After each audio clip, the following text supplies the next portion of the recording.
The moment everything collapses isn't when your bank account hits zero or when your relationship ends.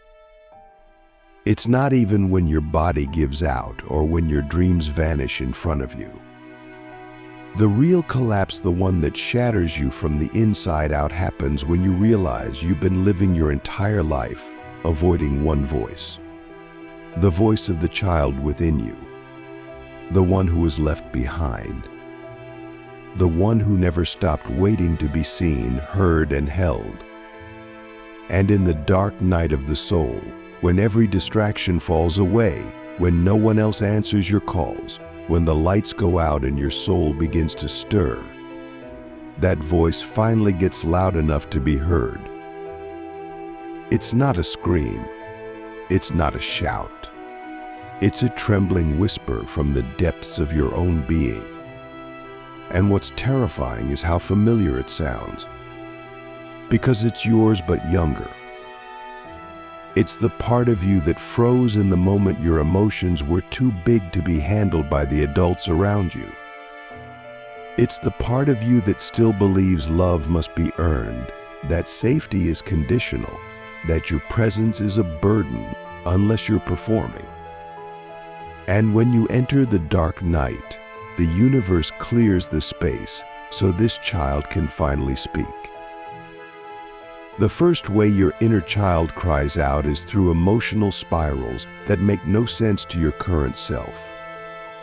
You find yourself overreacting to something small, a delayed response, a shift in tone, a glance that feels like rejection, and suddenly you're spiraling. But it's not the adult in you who's reacting. It's the child, the one who was ignored, the one who internalized abandonment as personal failure, the one who decided, if I'm not good enough, I'll be left. And now, years later, the wound replays itself through your nervous system, hijacking your reality. Click subscribe to this channel to get more profound insights. You might even say to yourself, why am I feeling this? This isn't logical. But healing isn't logical. It's sacred, and your inner child doesn't need logic. They need presence. They need to know that you're finally listening, that you're not going to shame them for having needs, for feeling deeply, for being sensitive. In the dark night, the spiral isn't regression, it's resurrection. It's the soul bringing your most repressed parts back to life so they can be integrated, not erased. The second way your inner child cries out is through self-sabotage. Just when you're about to break through, you pull back. You ghost opportunities. You push away love. You procrastinate on your gift. Not because you're lazy, not because you don't care, but because deep down, the child in you believes you're not worthy of receiving. That safety is found in staying small. That attention brings pain. That expression leads to punishment. So the moment expansion begins, they panic and they pull the brakes. This is why the dark night can feel so cruel. Because it brings to the surface every way you've ever abandoned yourself. It's not just about losing people or jobs. It's about realizing how many times you said no to your own joy. How many times you dimmed your light to stay invisible. How many times you chose silence over truth because your nervous system was trained to see expression as danger. And now, in the silence of the night, that child is begging you not to abandon them again, not this time. The third way the inner child cries out is through your deepest fears of being seen. As you begin to heal, as you begin to speak your truth, as you start stepping into your power, you'll notice an intense fear arise. Not of failing, but of being visible, of being known, of being witnessed in your fullness. Why? Because the child in you remembers what happened the last time you showed up fully. It remembers the mockery, the rejection, the invalidation. It remembers feeling too much, too loud, too honest, and being punished for it. So now, every time you move toward authenticity, that child tugs at your sleeve and whispers, "Please don't. It's not safe." And if you're not conscious, you'll listen. You'll shrink. You'll apologize for your light. You'll censor your truth. Not because you're inauthentic, but because you're loyal to the wound. And here's the wild part. That loyalty isn't wrong. It's sacred. It's your soul saying, before we go forward, we must go back. We must rescue the part of us we left behind. This is where the healing deepens, because now you're not just doing shadow work. You're reparenting. You're learning how to hold your inner child with gentleness, with patience, with fierce protection. You begin to ask, what did I need to hear that I never heard? What did I crave that I was shamed for craving? What kind of love would have made me feel safe to just be? And then you say those words to yourself. You give that love back to the part of you that needed it most. Not in theory, in practice, in daily presence. Let me ask you something only your soul can answer. When was the first time you felt unsafe being yourself? Can you remember the moment your truth was too much, your joy was too loud, your tears were too inconvenient? That's where the child hid. That's where the fracture happened. That's the echo you're hearing now in the dark. And if you can go to that place, not to fix it, but to be with it, something miraculous happens. The child begins to relax. The spiral begins to soften. The sabotage begins to fade, because the safety they were waiting for has finally arrived you. The fourth way the inner child cries out is through neediness that embarrasses your adult self. You want constant reassurance. You feel overly dependent on others. You panic when someone doesn't text back. You feel crushed when someone pulls away. But this isn't immaturity. It's unprocessed abandonment. It's the child in you saying, "Please don't leave me again." And the adult in you, trained to be self-sufficient, feels ashamed of this need. So you suppress it. You act cool. You pretend you don't care. But underneath, the child is screaming. The dark night exposes this shame. It strips away the performance. It brings you face to face with your craving for connection, not as a weakness, but as a core human need. We were never meant to grow up alone. We were never meant to self-soothe through every storm. And your inner child is not asking you to be needy forever. They're asking to be acknowledged, to be held, to be reminded that love doesn't have to be earned, and that presence isn't conditional, that they are enough exactly as they are. This is the tender work of awakening. It's not just about transcending the ego. It's about healing the heart. It's about learning to sit with your own need without judgment. To say, yes, I need love. I need support. I need to be seen. And instead of shaming yourself, you say it with pride, with power.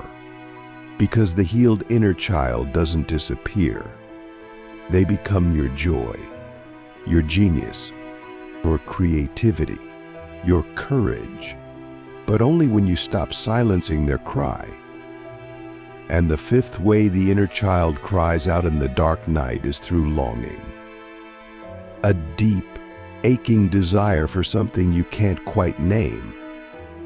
You may think it's a relationship, a purpose, a home. But beneath that is a sacred yearning for innocence, for wonder, for magic, for the feeling of being held by something greater than yourself. This longing is not a weakness, it's a compass.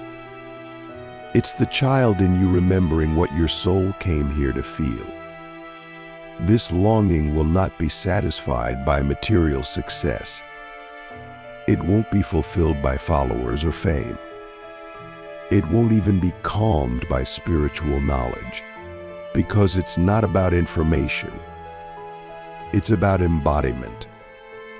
It's about returning to the state where you felt safe to imagine again, to play, to trust, to rest, to dream. The dark night doesn't just destroy the false, it awakens the original. And that original self, the one who danced before they were judged, who loved before they were betrayed, who believed before they were disappointed, is not gone. They're right here, waiting. There's a moment in the dark night where you stop fighting the pain and start listening to it. And when you truly listen, you realize the voice underneath it all isn't angry, it's afraid. It's not the voice of your adult mind trying to solve problems. It's the voice of the child in you asking, is it safe to feel again? That question, though subtle, echoes into every corner of your life. It hides behind your anxiety, your overthinking, your emotional withdrawals. It shows up in the way you avoid intimacy. It's in the way you hesitate to trust goodness, to receive joy, to believe that love doesn't always leave. In the dark night, the soul doesn't just seek light. It seeks the parts of you that were buried under years of pretending. And nothing gets buried deeper than the wounded child. As adults, we're taught to be strong, to move on, to grow up. But what if growing up doesn't mean forgetting? What if it means remembering? Remembering how we were shaped. Remembering the moments we decided it wasn't safe to be real. Remembering the love we needed but never received. That's what the dark night does. It brings all of that to the surface. Not to punish us, but to give us a sacred opportunity to do for ourselves what no one else could. To reparent, to return, to reach into the past and bring that child home. Let's go deeper into that first cry, emotional spirals. It's easy to label them as overreactions, mood swings, drama. But what if they're sacred data? What if every spiral is a map pointing directly to the part of you that's still scared, still waiting, still unhealed? When the inner child is triggered, they don't use words. They use intensity. They flood your system not to destroy you, but to be heard. Every emotional storm is a coded message. Please don't abandon me again. And until we learn to decode it, we'll keep reacting instead of responding. This is why presence is everything. Not just awareness, but compassionate awareness. You have to become the adult you always needed. You have to sit with yourself the way no one ever sat with you. You have to look at your panic and say, I'm here. I won't leave you. You have to treat your triggers not as enemies, but as orphans, lost children who just want to come home. Every time you stay instead of flee, every time you breathe instead of numb, you rewrite the story. You create safety where there was once only survival. And what about self-sabotage? It's one of the most misunderstood expressions of the inner child. We think it means we're afraid of success. But the truth is deeper, we're afraid of being who we truly are. Because to be fully seen is to risk rejection all over again. So we sabotage to stay safe, to stay small. We drop the opportunity before it drops us. We ruin love before it can leave us.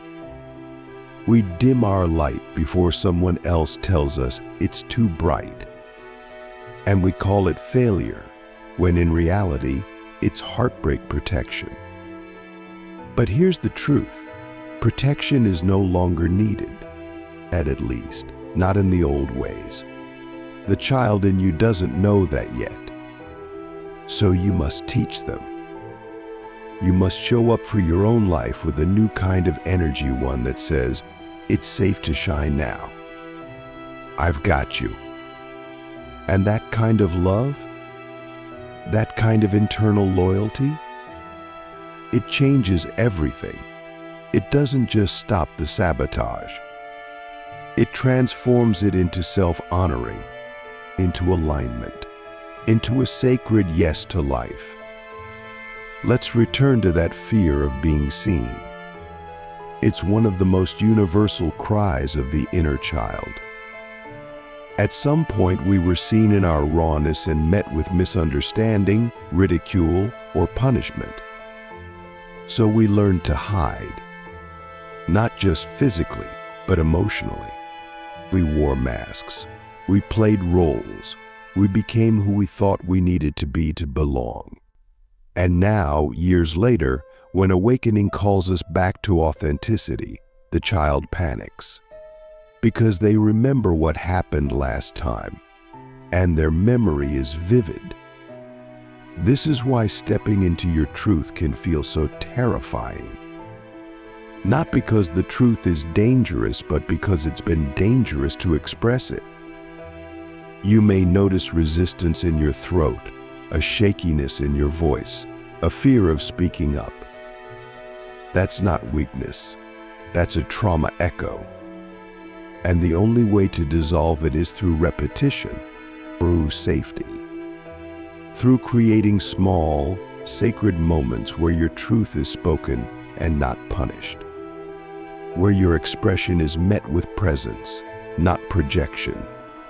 Where your voice doesn't disappear, it anchors. This is the work. Not external transformation, but internal safety. How can you expect your inner child to show up fully if you keep abandoning them every time fear arises? How can you embody your purpose if your nervous system is still wired for persecution? This isn't about mindset. It's deeper than affirmations. It's about embodiment. It's about becoming a safe space for your own becoming. And that begins by making a new agreement. I will not shame myself for being afraid. I will not rush myself out of discomfort. I will not sacrifice my truth for approval. Now let's get honest about neediness. How often have you judged yourself for needing too much? How often have you suppressed your longing for connection because you were told it made you weak, dramatic, or dependent? The truth is, your need for closeness, reassurance, and love is not the problem.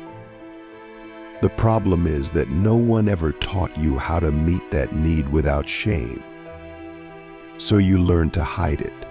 Or worse, you learned to pretend you didn't need anyone at all.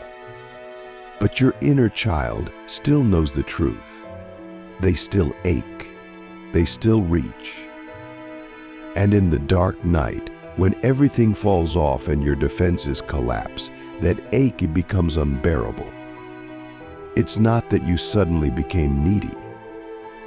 It's that the pain you've been suppressing your entire life finally has space to breathe. And that's not regression. That's revelation. That's the moment where you stop fixing and start feeling. Where you stop performing independence and start honoring your humanity. Here's the paradox. When you stop shaming your needs, they stop controlling you. When you stop running from your vulnerability, it becomes your strength. When you say to your inner child, "It's okay to want love," they stop screaming because they feel heard, because they feel safe. And from that place, your desires become clean, your boundaries become clear, your relationships become conscious. Not because you've eliminated your needs, but because you've integrated them. And finally, there's the ache of longing. This one is subtle. It doesn't scream. It hums, like background music to your existence. It's the longing you feel in quiet moments, or in beauty, in awe, in sadness. It's the ache for something more, for home, for God, for belonging, for magic. And this, more than anything, is the cry of your inner child. Because the child remembers what we've forgotten, that we came here for wonder, that life was once enchanted, that the world used to feel like a playground, not a battlefield. The dark night doesn't create the longing. It reveals it. It strips away the distractions, the roles, the achievements, and brings you back to the ache. And instead of trying to fill it with more doing, you're invited to feel it, to sit with it, to ask, what is this longing trying to show me? Where is it pointing? What sacred part of me have I buried beneath my productivity? And when you follow that longing, not to escape, but to remember, you begin to reclaim your soul. You begin to move slower, speak softer, listen deeper. You begin to say no to things that pull you away from your essence. You start to create space, not because you're lazy, but because you're listening.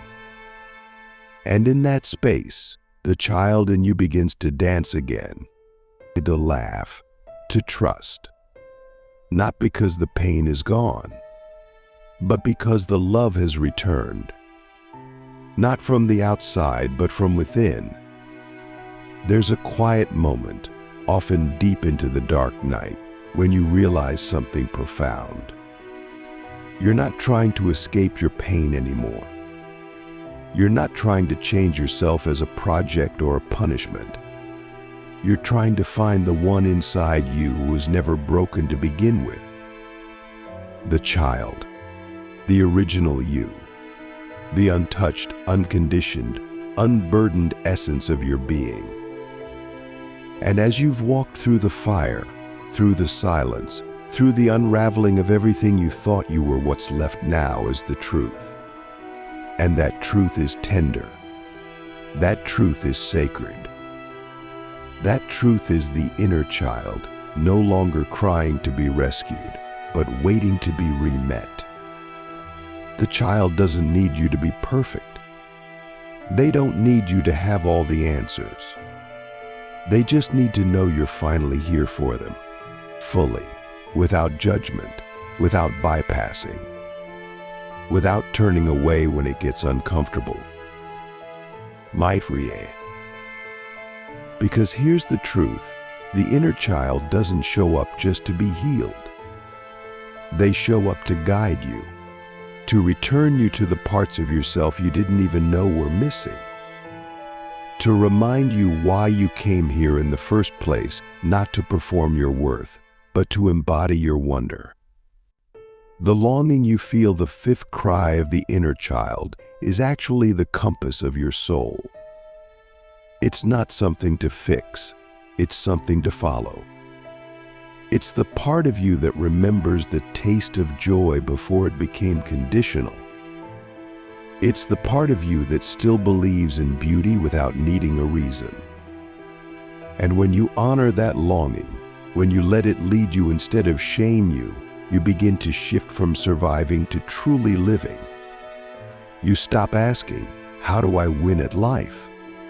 And start asking, how do I feel alive again?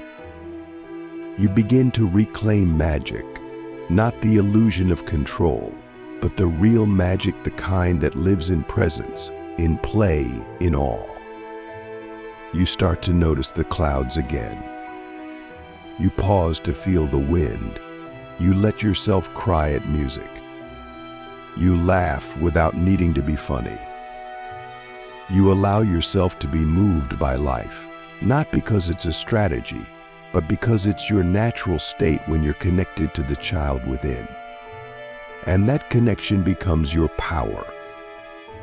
Not a power that dominates, but a power that dissolves the walls you built just to stay safe. Being with your inner child is not a one-time event. It's a practice, a sacred relationship. Some days it's messy. Some days it's quiet. Some days it's overwhelming.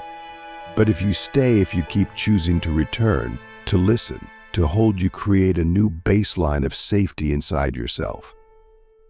You learn to recognize the difference between your adult mind and your child's fear.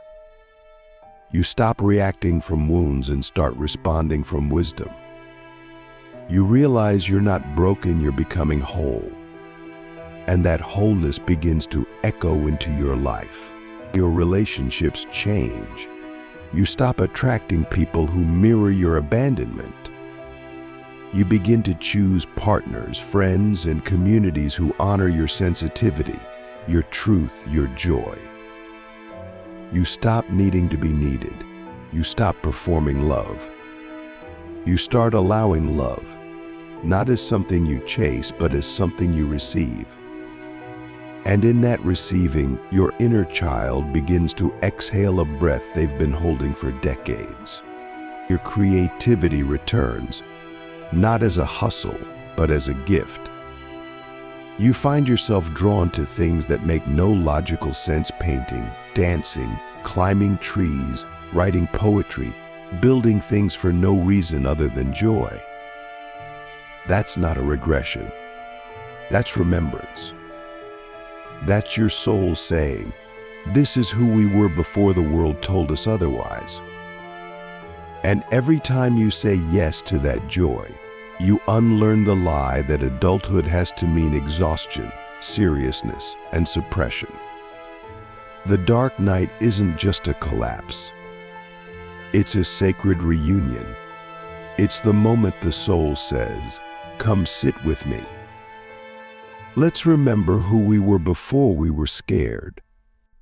And if you have the courage to do that, to sit in the fire and not run, to let the cries of your inner child rise without shame, you will emerge not just healed, but reborn. Not as a better version of yourself, but as a truer one. The one who doesn't have to fake strength to feel safe. The one who doesn't have to hide their tears to be loved. The one whose joy is not a performance, but a permission.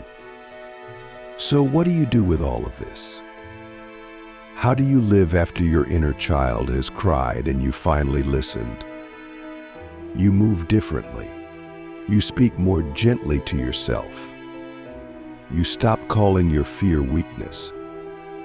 You stop calling your desire for love clingy. You stop calling your sensitivity a flaw. You start honoring the sacred child within as the most honest guide you'll ever have. And when they cry, you don't shut them down. You open, you sit, you say, "I hear you." And that hearing is what rewrites your reality. You begin to parent yourself with compassion, not criticism. You stop expecting others to save you and start becoming the source of your own safety. You stop outsourcing your joy to people who never learned how to hold their own. You stop explaining your emotions to those who don't know how to feel. You stop negotiating your boundaries just to earn belonging, because you've remembered you belong to yourself now. And in that belonging, the child in you begins to grow not in fear, but in freedom. Let me ask you something that only your soul can answer. What would it look like if you let your inner child lead today? If you listen to their joy instead of your ego's fear? If you chose softness over strategy? If you followed wonder instead of worthiness?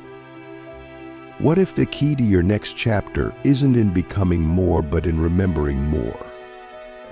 Remembering the moments when you didn't have to try to be lovable, when you didn't have to earn rest, when you didn't have to hide your tears, when you simply were, and that was enough. This is what the dark night gives you. Not just the breakdown, but the breakthrough.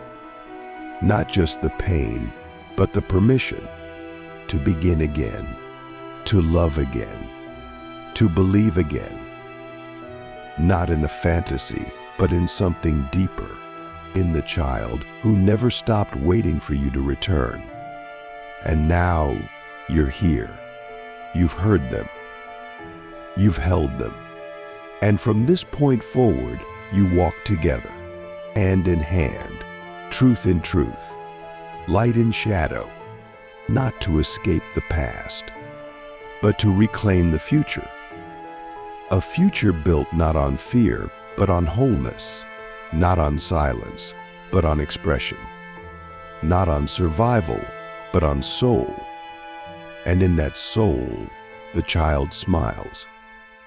Because they know, after all the years of crying in the dark, they've finally been heard.